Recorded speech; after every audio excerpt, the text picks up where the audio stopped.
తెలంగాణ ప్రభుత్వం ఆర్థిక, సామాజిక, విద్య, ఉపాధి, రాజకీయ, కుల సంబంధిత అంశాలపై అధ్యయనం కోసం 50 రోజుల పాటు చేపట్టిన కులగణన సర్వే పూర్తయింది.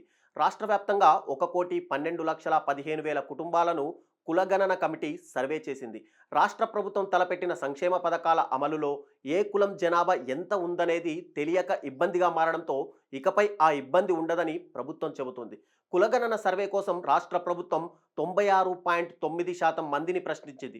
స్పష్టంగా చెప్పాలంటే 3,54,77,554 మందిని విచారించి ఈ సర్వే పూర్తి చేసింది. 16 లక్షల మందికి సంబంధిత వివరాలు లభ్యం కాలేదు. తెలంగాణ రాష్ట్ర వ్యాప్తంగా బీసీలు 46.25% ఉన్నారని ప్రభుత్వం తేల్చింది. ఓసీ జనాభా 15.79% ఉంటే ఎస్సీ జనాభా 17.43% ఉందని, ఎస్టీలు 10.45% కాగా బీసీ ముస్లింలు 10.08% ఉన్నారని తేలింది. రాష్ట్రంలో మొత్తం ముస్లిం జనాభా 12.56%గా తేలింది.